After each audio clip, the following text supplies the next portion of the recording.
Back during slavery, when black people like me talked to the slaves, they didn't kill him. They'd send some old house Negro along behind him to undo what he said. You have to read the history of slavery to understand this. There were two kinds of Negroes. There was that old house Negro and the field Negro. And the house Negro always looked out for his master. When the field Negroes got too much out of line, he held them back in check. He put them back on the plantation.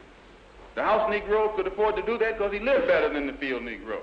He ate better, he dressed better, and he lived in a better house. He lived right up next to his master in the attic or the basement. He ate the same food his master ate and wore his same clothes. And he could talk just like his master, good diction. And he loved his master more than his master loved himself. That's why he didn't want his master hurt. If the master got sick, he'd say, "What's the matter, boss? We sick?" When the master's house caught a fire, he'd try and put the fire out. He didn't want his master's house burned. He never wanted his master's property threatened.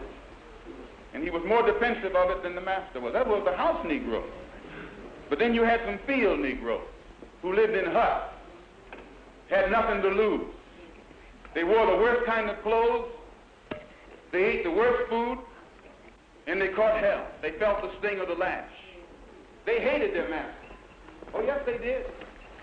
If the master got sick, they prayed that the master died. If the master's house caught a fire, they prayed for a strong wind to come along. This was the difference between the two. And today you still have house Negroes and field Negroes. Yeah. I'm a field Negro.